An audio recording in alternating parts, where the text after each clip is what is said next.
quiz. Now this quiz is going to be different from quizzes we've had before. This quiz is going to give you a sentence all jumbled up out of sequence.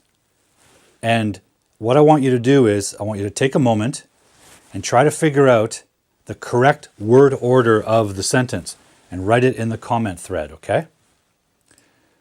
Lately I've noticed our quizzes are a little bit easy for you guys.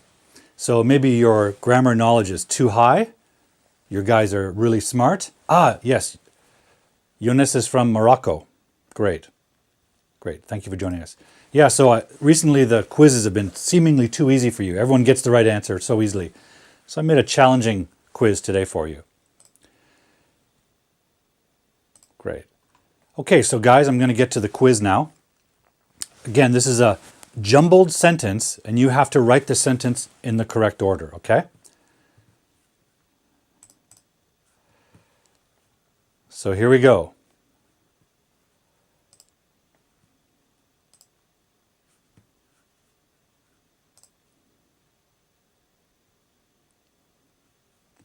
Oh, sorry guys, give me one moment.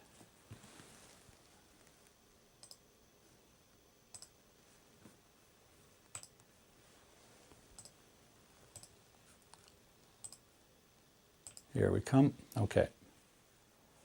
Here we go, guys. Unjumble the sentence.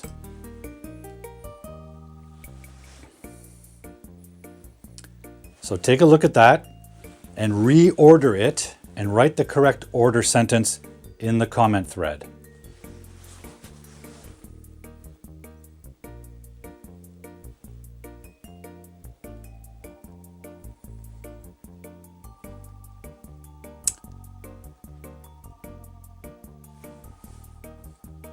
What do you think, guys?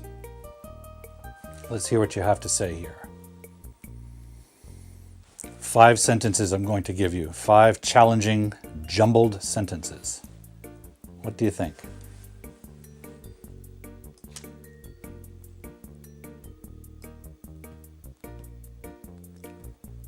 Okay, here's some answers, guys. So Younes says, tomorrow I'm going to eat some pizza. Maria says, I'm going to eat some pizza tomorrow. Marta says, I'm going to eat some pizza tomorrow. Popular answer.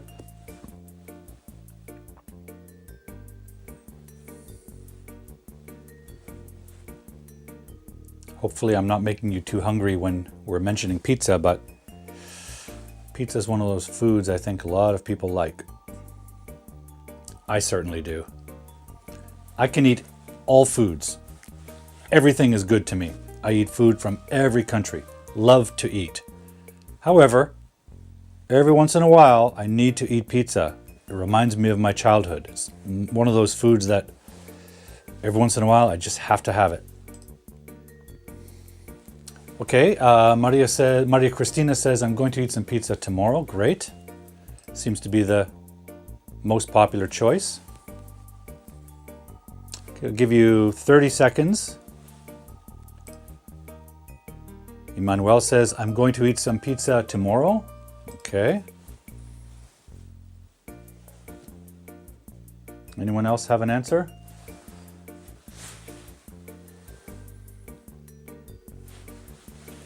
Okay, here is the correct answer, folks.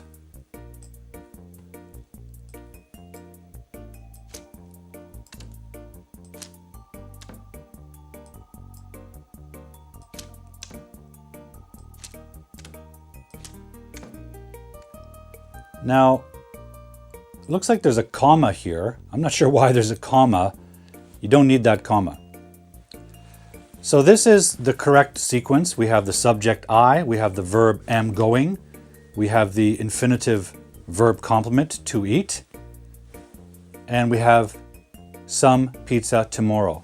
Now tomorrow, because it's a time adverb, can certainly go at the end of the sentence, that's fine, but it can also go at the front of the sentence. And I think if it's at the front of the sentence, it gets the comma. That's why there's a comma, okay?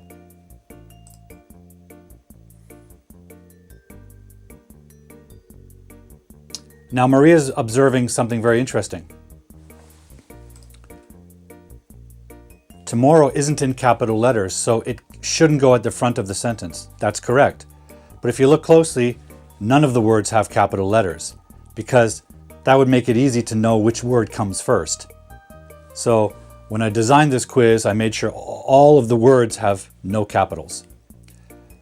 However, you're absolutely correct, Maria. If we put the time adverb tomorrow at the front of the sentence like this, we should use a capital. But for the purpose of the quiz, I've removed all the capitals. Okay, so there's two possible answers there. If you got either one, absolutely accurate. Okay, let's go to the second one, folks. A walking bunny met Rabbit the talking eye down street. What do you think? And remember, none of the words have capitals, so you can't determine from the capital which word is first. While you guys ponder that mystery, I'm going to get a little bit of water over here.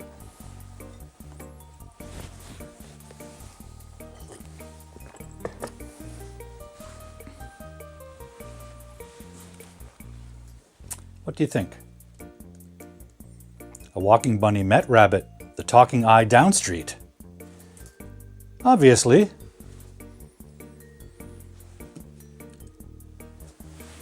I think from this exercise you can clearly see why the sequence of words is so important. In fact, this is also why grammar is important. Because grammar and syntax dictate the sequence of words. And if we remove it or don't follow the accurate structure, the meaning breaks down. And that indicates why grammar is so important.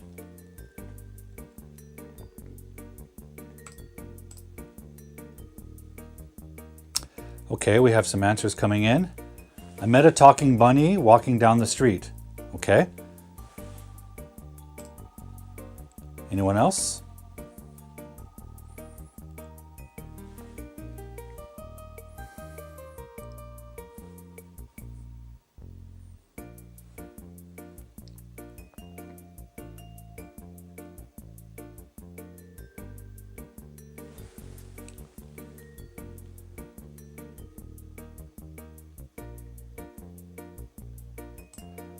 Okay, we have another suggestion. The bunny met the rabbit talking down the street. Okay, that works. That's a good sentence. However, you're now missing I and the word walking. We have to use all the words. I met a talking bunny while walking down the street. Okay, so that's also a good sentence. However, Emmanuel, you've added the word while. Can't add words, and you have to use all the words. You just have to move them around. So this is a good sentence, but you have added the word while. Maria says, sorry, you don't have to be sorry. It's quite all right. There's no punishments here, and there's no rewards other than knowledge. Doesn't matter if you pass the quiz or don't pass the quiz. What we're looking for here is to understand.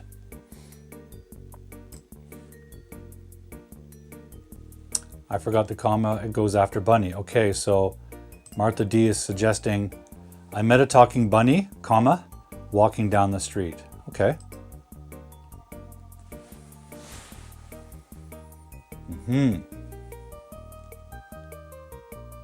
Anyone else have a suggestion?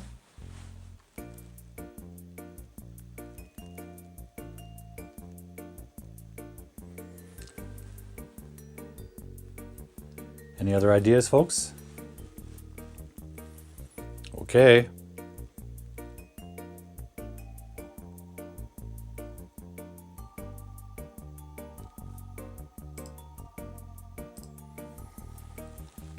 Okay, here we go, guys. I think this sentence also will show us that there might be a couple of options. Let's see this one. I met a talking bunny rabbit walking down the street. Okay. Interesting. Lots of different selections here.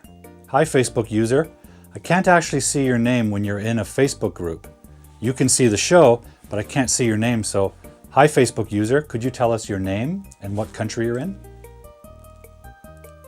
Okay guys, here's the correct structure. Let's say one of the correct structures.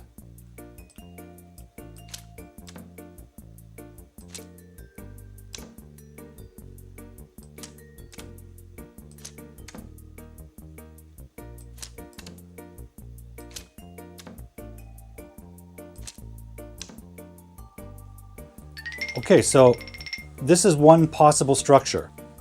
Let's go back to that. Walking down the street, comma, I met a talking bunny rabbit. So the first clause, walking down the street, actually phrase, walking down the street refers to the subject I. So I was walking down the street. And when I was walking down the street, I met a talking bunny rabbit. Okay, now there's another possibility.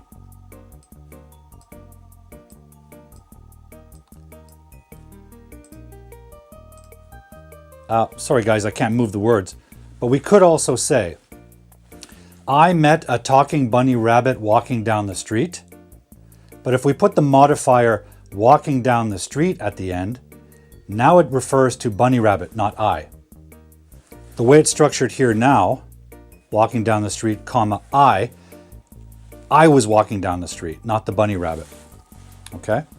Maybe the bunny rabbit was just standing there. Ah, Maria from Venezuela, welcome.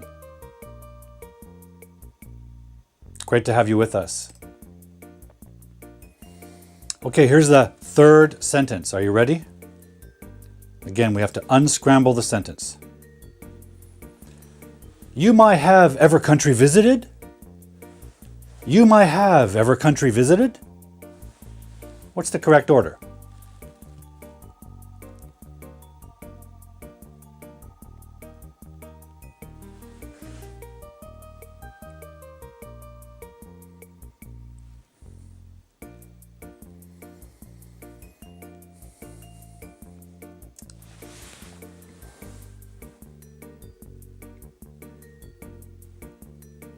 What do you think, folks? You might have ever country visited? Okay, Facebook user, I think Maria, says, have you ever visited my country? Have you ever visited my country? Emmanuel says, have you ever visited my country? Younes says, have you ever visited my country?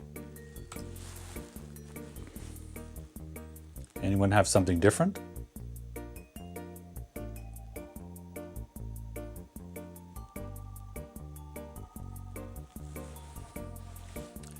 Marta D says, have you ever visited my country?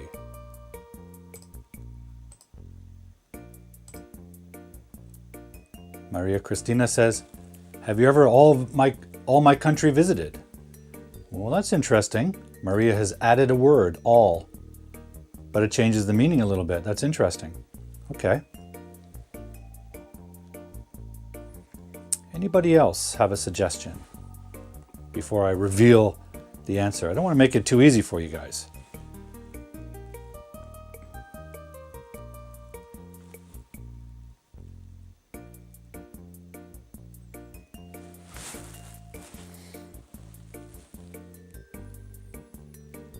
Okay.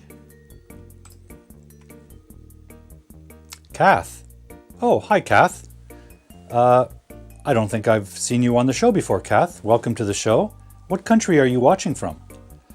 Anyway, Kath says, have you ever visited my country?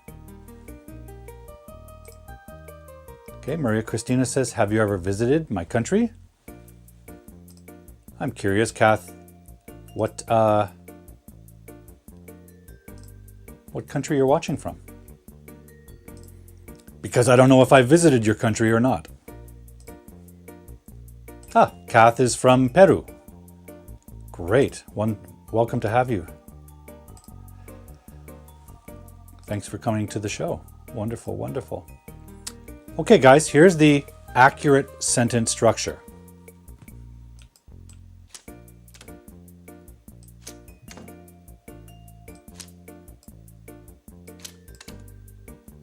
Have you ever visited my country?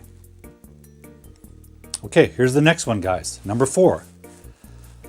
All learn English grammar structures. I about different to want the. All learn English grammar structures. I about different to want the.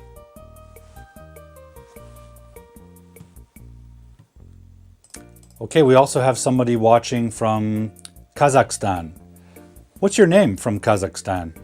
Because you're watching from a Facebook group, we don't see your name. I highly recommend going to the YouTube channel and watching from there because we can clearly see your name. And you can get to the YouTube channel by just scanning the QR code. But the YouTube channel is a better place to watch this live, I think, because we can see your name. And, while you're there, you can subscribe to my channel. And you can watch all the previous episodes that are there. So check that out. So what do you think, guys? All learn English, grammar structures, I about different to want the. What do you think?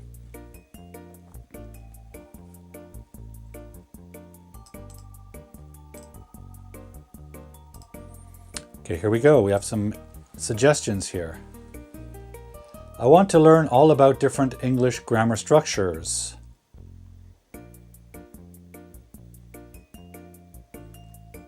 Okay. Very interesting. And Facebook user tells us his name is, or her name is, Kanat. I want to learn all about the different English grammar structures. I want to learn all about the different grammar structures. I want to learn all about the different English grammar structures. Okay. Anybody else? Anybody else can solve the mystery?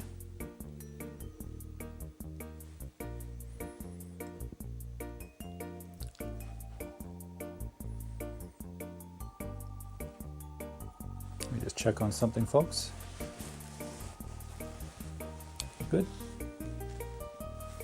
Any other suggestions, guys, before we move on to the correct answer?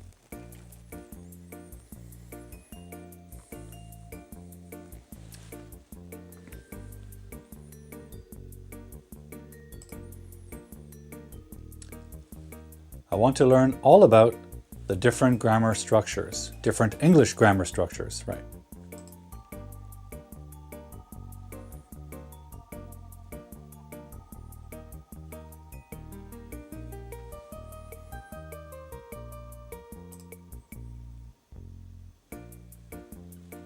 I want to learn about all the different English grammar structures. Okay. What I think we've seen here, guys, is that there are 2 possible sentence structures. And here they are.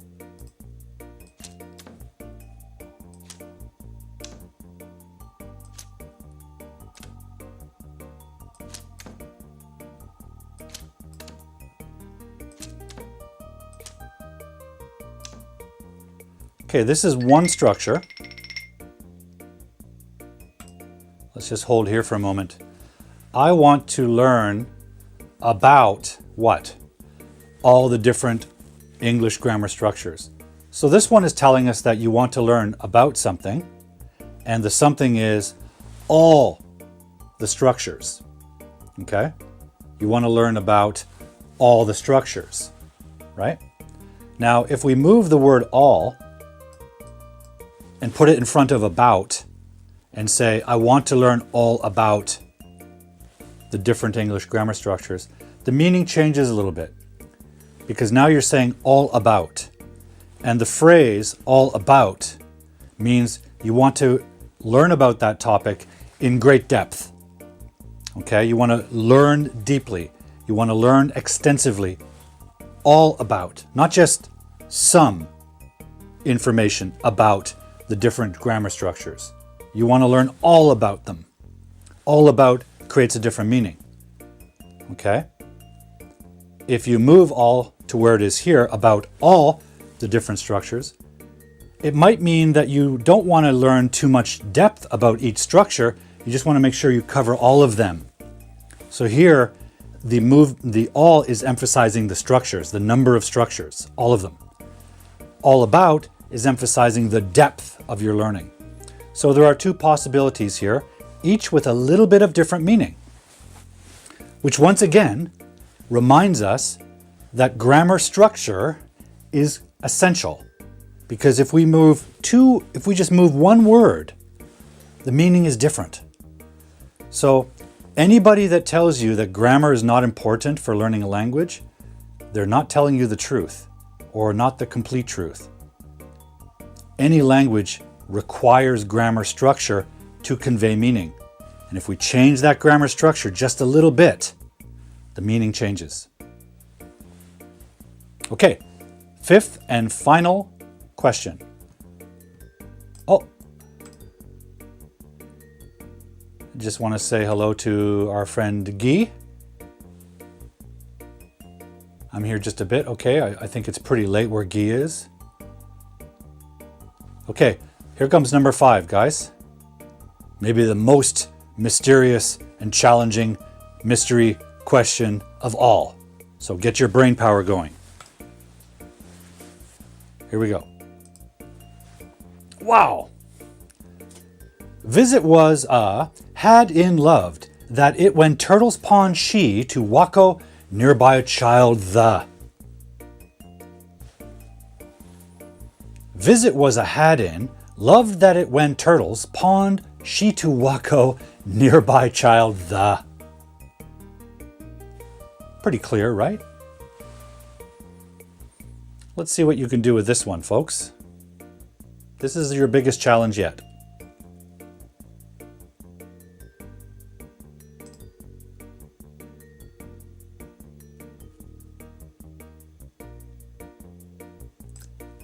What do we have here? Kath says hand pink waving. I'm not sure I know what that means.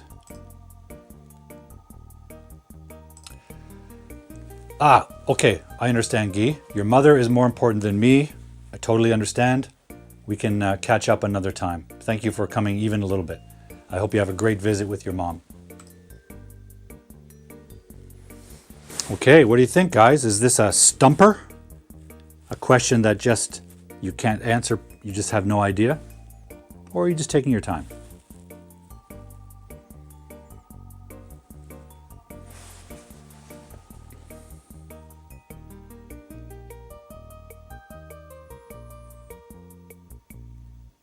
There are so many words in this sentence, maybe it's possible that we have more than one correct answer.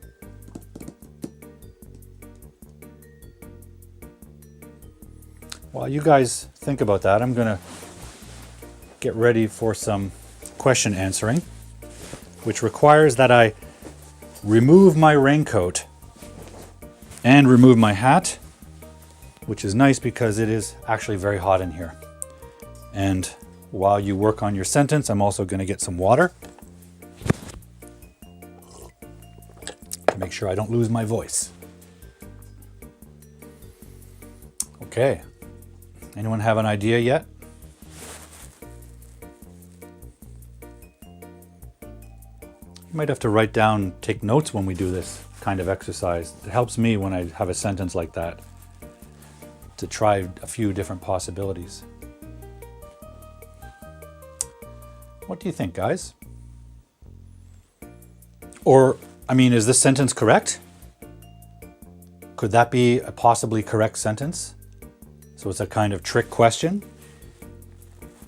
Like, visit was a had in, loved, that it when turtles pawned she to Waco nearby child the.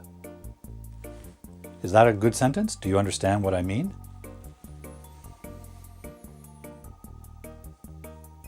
Let's see.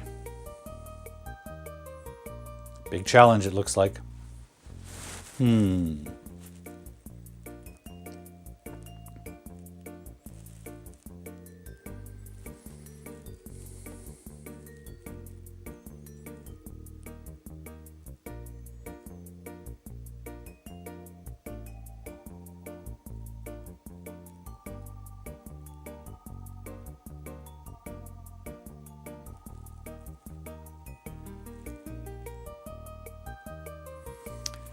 Maybe I stumped you. Maybe I stumped you. I gave you a question that you can't answer. The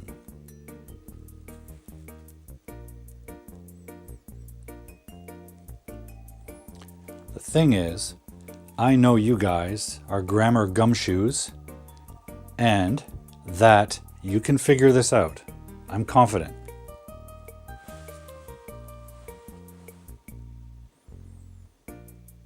Okay, here's an answer. Possibility. When Wako was a child, she loved to visit the turtles in the nearby pond. Have we used every word here?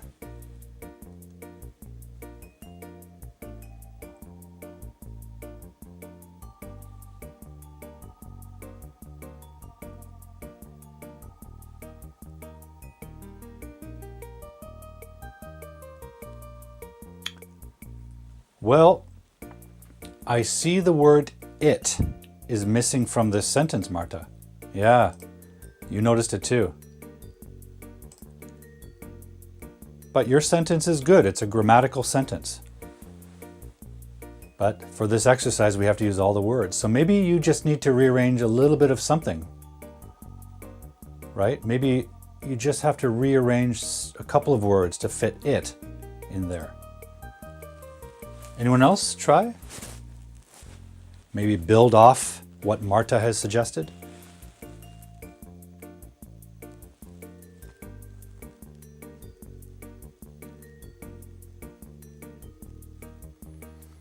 Or you're just waiting for me to reveal it?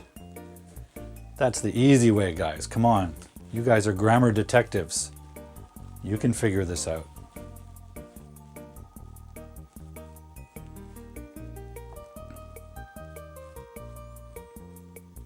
What do you think? I'll give you 15, excuse me, 15 more seconds while I get some water.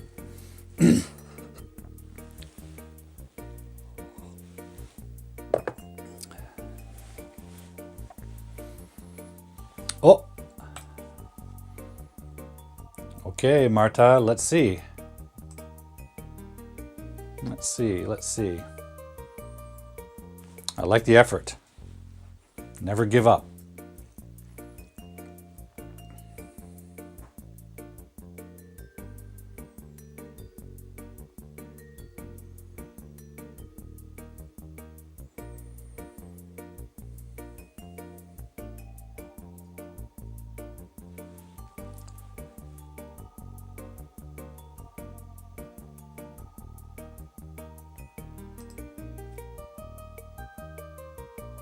When Wako had a child, she loved to pond the turtles that pond it. That's interesting, Jonas. However, I see that you've used pond twice. And another word might be missing. You're missing nearby, and you're missing visit.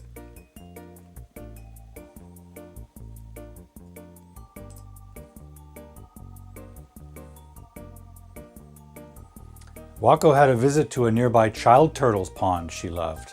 Oh, interesting.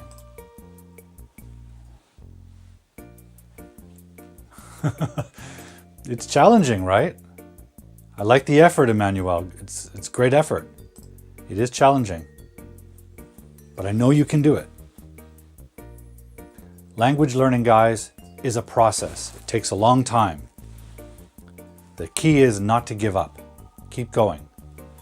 And looking at a sentence like this, it's like a little view of the language learning process. You have a challenge.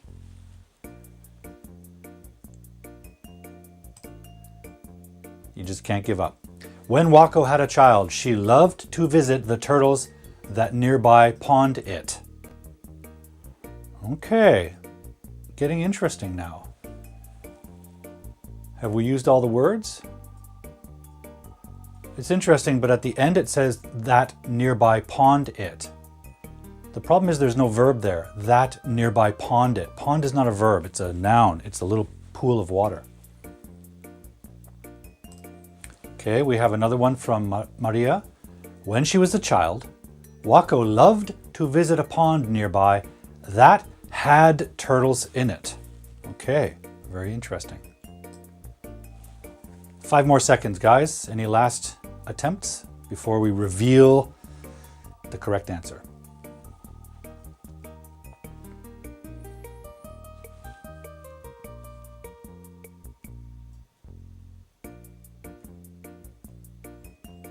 Okay, we have another suggestion here. When Wako was a child, she loved to visit the turtles nearby to that pond it had in. Okay, very interesting. I love the effort here, guys. Lots of great suggestions. So I think the time has come to reveal the correct answer. So here we go, guys. When Wako. Now Wako has a capital letter because it's a person's name, one of our regular viewers and supporters. So it doesn't necessarily mean it's the first word in this exercise.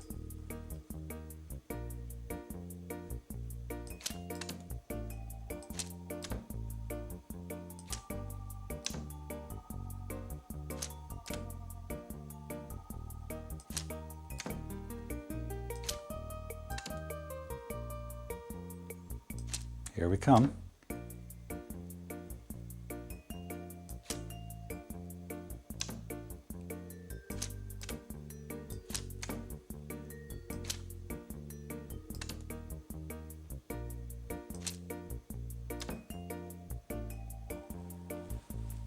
Okay. When Wako was a child, she loved to visit what? The nearby pond.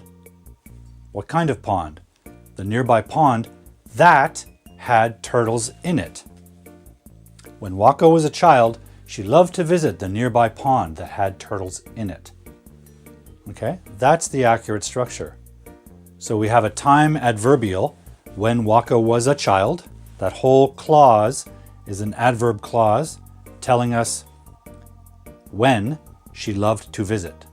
So then we have the main clause, she loved to visit. What's the object? What did she love to visit? Well, the nearby pond that had turtles in it. So the sentence at the end, that had turtles in it, is an adjective clause or a relative clause telling us information about the pond. And we have the adjective nearby in front of the pond. So that's very tricky stuff, guys. There are a lot of elements in this sentence. This is what we might call a complex sentence. It has an adverbial clause, a main clause, and it has an adjective clause at the end. So there are basically 3 large elements to this sentence. Well done if you came even close. This is a very challenging sentence. However, I don't know why the program's not rewarding us.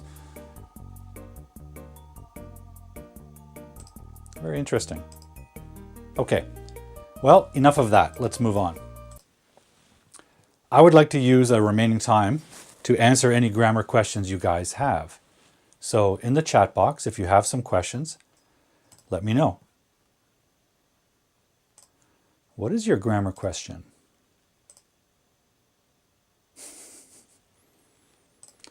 What's your grammar question? What's on your mind, guys?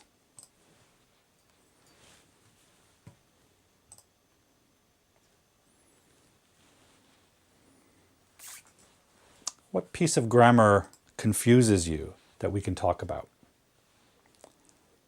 Maybe it's something from the quiz.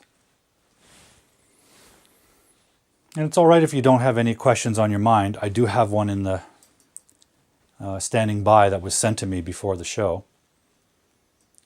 I know the show's time is inconvenient for some of you around the world, but the truth is I have to stream live on Friday evenings my time because I spend the rest of the week with my students, so I don't have another time slot to do this. So for those of you who have stayed up late or woken up early to join us, I appreciate that. And of course, you can always watch the recording, which I'll post on YouTube. After this show is done, you will not be able to watch this on Facebook anymore. It'll switch over to YouTube where the recording will be there. So, if you haven't already, go to the YouTube channel at The Grammar Detective and subscribe so you can see all these episodes. Okay? And you can just scan the barcode here, the QR code, and that'll take you to the channel. Because after tonight, after the stream, it will not be on Facebook anymore. It'll be only on YouTube.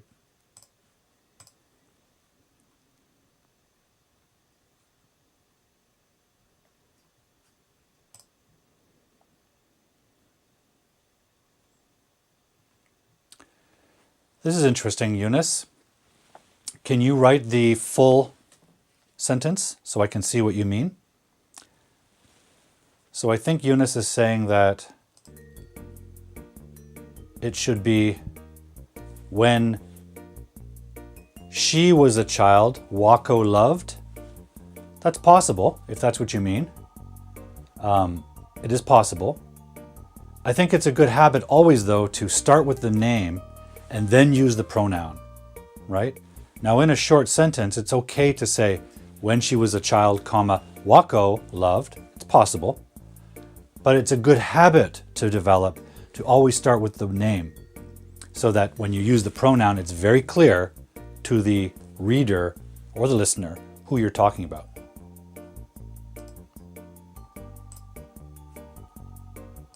Okay, so we have a question here from Maria. How many grammatical classes do we have in English, like adjectives, substantives, and etc.? It's a great question. I think it depends on the textbook, to be honest with you. Unfortunately, there's not a lot of agreement among language scholars about this kind of stuff. Some people would consider the grammatical classes very few, like noun, verb, adjective, adverb, pronouns, determiners, articles. But then there are subcategories of these things too you could break into. Like determiners include articles, and they include things like possessive pronouns. So it kind of depends which textbook you're following. To be honest with you, I don't really think it matters how many there are, because it doesn't help you learn them, right? It helps you understand the different groupings of the words, certainly. But every textbook is different. For example, if you look at textbooks from Britain, like the Oxford series or the Cambridge series, they're going to say one thing. If you look at textbooks from the US, they're going to say something different. So the numbers can be high or they can be low. I know that's not a great answer, Maria, but it kind of depends on the source. Now, what are the basics? Well, let's go through them. We have, sorry, let me just change the graphic. We have nouns, of course. We have verbs. We have adjectives, adverbs, determiners,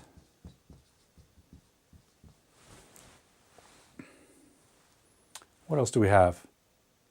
Because inside these categories we have things like articles, pronouns, possessives,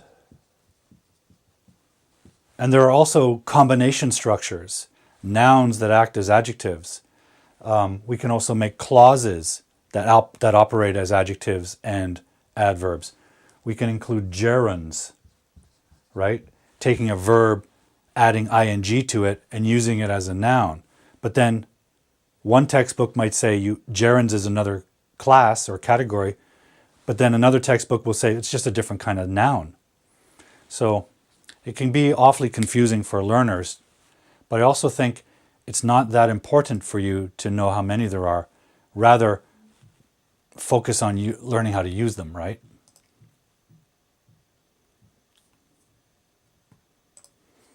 Ah, yes, prepositions is also in there. Prepositions are also in there. I forgot about that.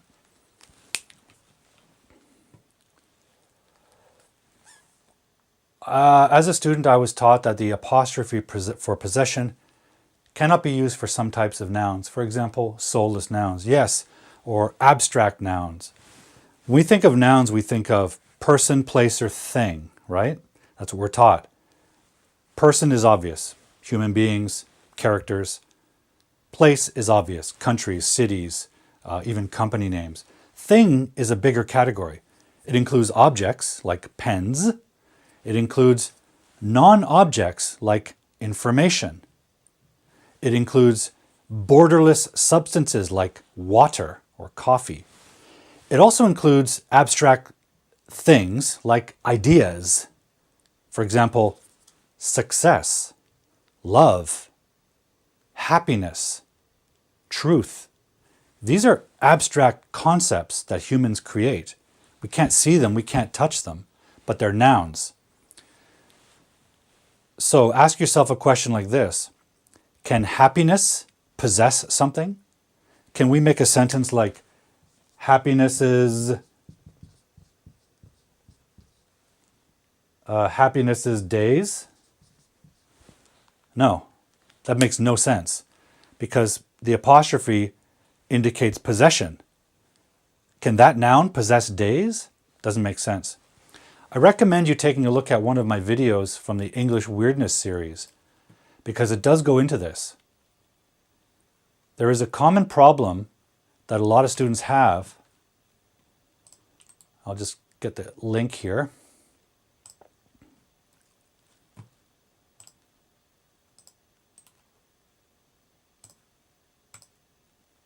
There's a common problem students have when we use noun plus noun. I talk about this all the time on the show. It's a very common structure in English to have noun plus noun, and the first noun acts like an adjective. But if it's an adjective, it can't be plural. Only nouns are plural. But some students often put an S on the first noun. And it sounds to the ear like happiness is. Or let's say, computer's mouse. Right? This is a computer mouse. But some students will put an S on it. And they'll say computer's mouse. Well, if I listen to that, it sounds like there's an apostrophe there, computer's mouse. Can a computer own the mouse? Not really. I own the mouse. I bought and paid for it. So this is a very interesting topic. So have a look at that video using nouns as adjectives because it does go into the possession. And there's an interesting chart that shows the kind of nouns that can operate as possessives and the kind that can't, including, what, as you call it, soulless nouns. Now that's a religious idea, the idea of a soul. Typically, grammarians like me or linguists don't involve the religious view. Instead, we'll say things like abstract nouns, but that's what they're talking about.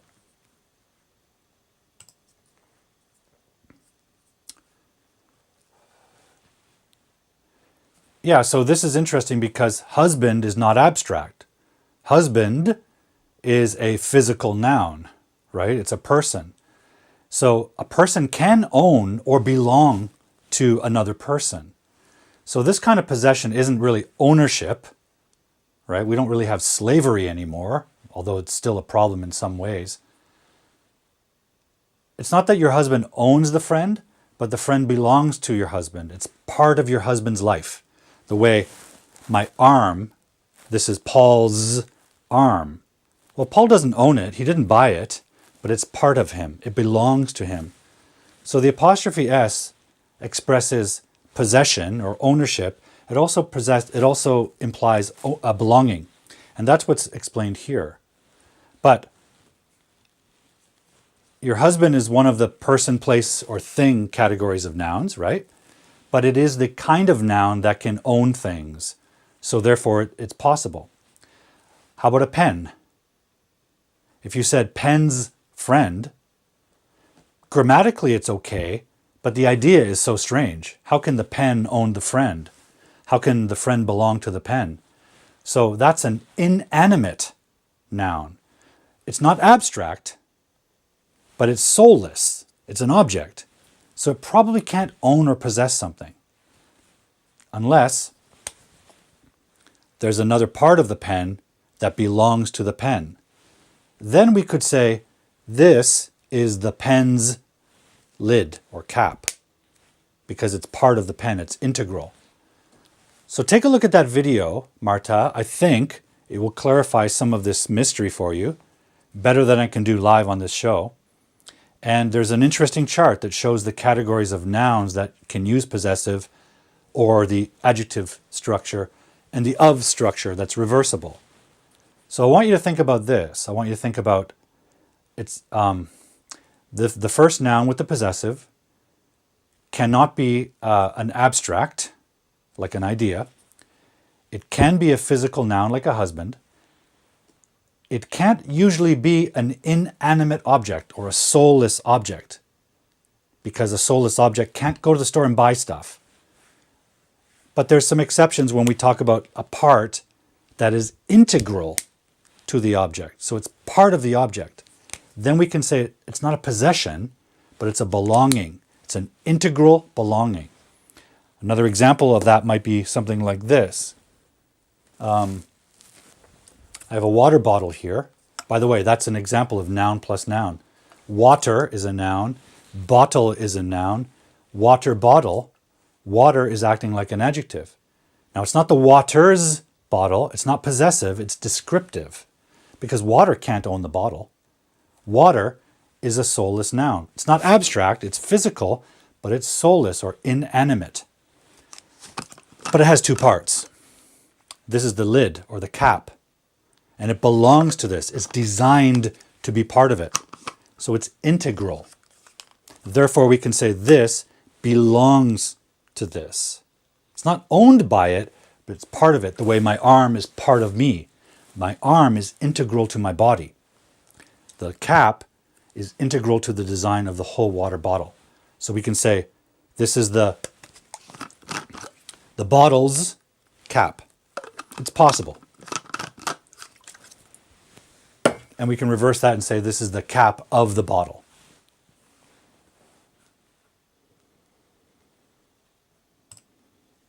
Okay. Verb plus ing can also be an adjective, not only noun. For example, tiring work. Yes. When we put the verb plus ing, we call that the participle.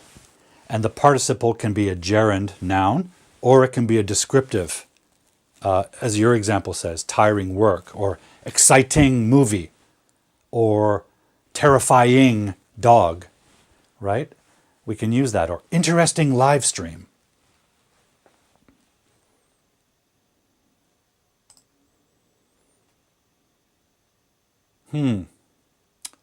Are they the same? Well, it's the same structure, but in the context of the sentence, Jonas, it's expressing something different, right? A gerund, let me give you an example. A gerund is expressing nounness. It's expressing a thing. So, for example, swimming is an exhausting sport. Okay. What do we have here? We have, oh, let me get rid of that bubble.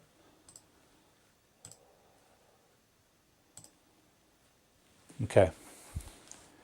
So this is the gerund.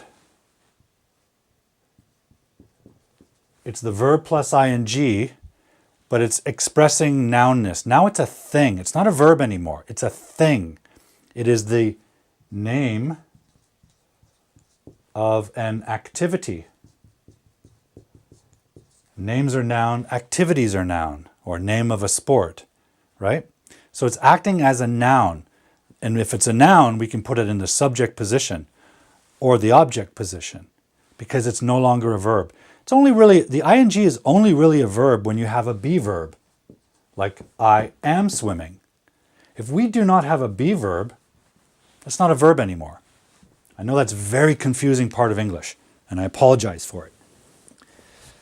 But we have to learn to live with it. So that's the subject. It's a gerund. Then we have our be verb here. We have an article, an. And then we have the object here, which is sport, and that's clearly a noun. And then we have the participle here, which is acting as an adjective to describe the kind of sport. It's exhausting sport, right? So that's a gerund, that's a participle adjective, and they're doing different jobs, right? So good observation, Eunice. That's really good.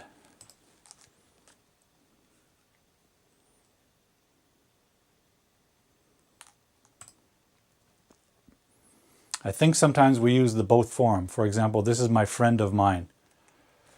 Well, almost. Here you have my friend and friend of mine. It's the same meaning twice. So you don't need both. You should say, this is my friend. That expressed possession. Or you can say, this is a friend of mine.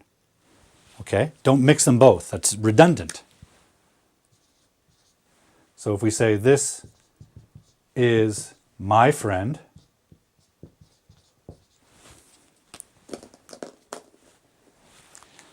this possessive determiner expresses possession. It's expressing possession. It's not just a friend, it's my friend. I own him, right? Or her. Not really own, but she belongs to me. She's part of my life. She's part of my social life. She belongs to me. We're integral. Okay? My friend. If you said, this is a friend of mine, this is a different way to express that kind of possession.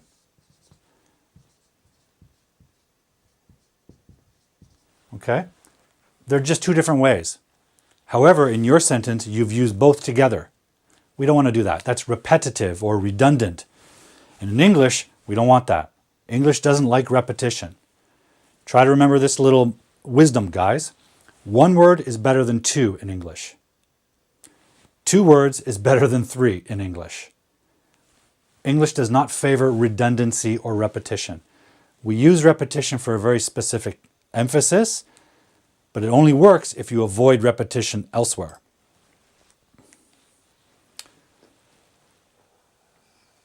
Yeah, swimming pool, that's fine. So there you're using it as a participle adjective, right?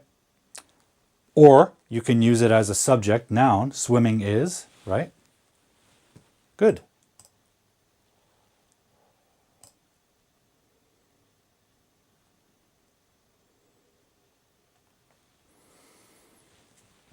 Okay, guys. Any other questions about this? Oh.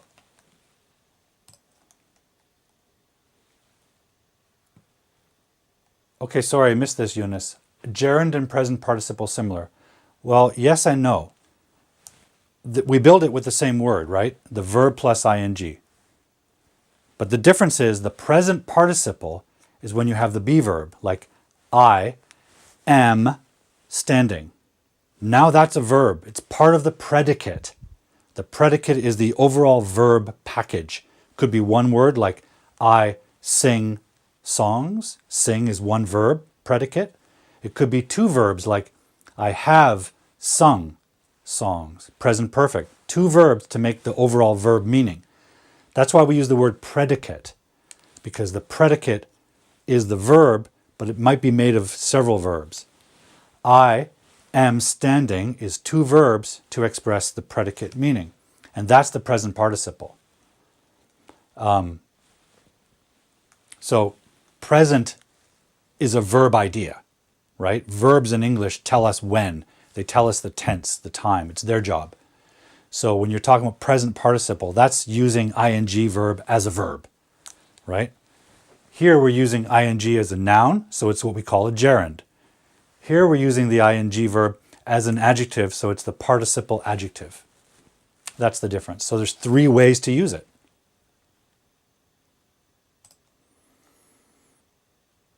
I should say a friend of mine with a, yes, you should. Yeah.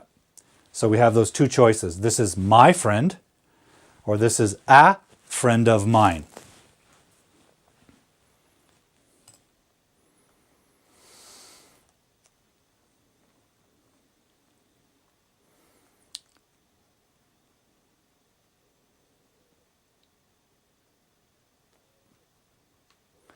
Well, guys, I think I should wrap up before I melt because it's getting very hot in here. I want to say thank you for watching the show tonight. Thank you for your great questions. Thank you for applying your brain power to the quiz. Hopefully you enjoyed it, even though it was challenging. Hopefully you learned a little something. So I'll say good night. Thank you for joining me tonight. We'll be back next Friday. Now, if you have questions, if you think of questions during the week, you can save them for the show on Friday. You can also contact me on social media and ask me.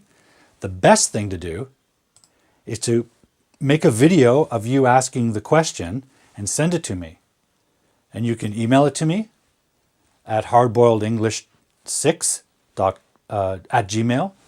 You can send me your video on social media, like a 1 minute or 30-second video.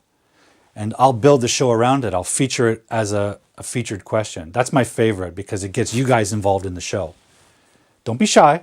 Send me a quick little video saying, hey, Teacher Paul, what does this mean? Or what's the difference between this or that? Whatever your question is. That way you guys get to participate in the show. But if you're too shy to be on camera, that's fine. I understand. Just send me your questions during the week or write them down, put them on a notepad, and ask them on Friday night when we meet again, okay? That's it. Thank you very much for joining me tonight, guys, and I'll see you next week. Until then, I want you to stay cool, stay healthy, keep learning English, and keep being great, okay? Take care. Bye-bye. Thanks for watching tonight's show. If you have an English grammar question, an English mystery, contact me on social media and send me a video of you asking the question. I'll investigate it on a future show. And don't forget to subscribe to the channel and hit the bell button to get all the updates about videos and events. If you're feeling generous, you can also donate to the production costs of the show at Patreon or buy me a coffee. Finally, until the next time I see you on Hardboiled English Live, I want you to keep learning English. Stay healthy and stay cool.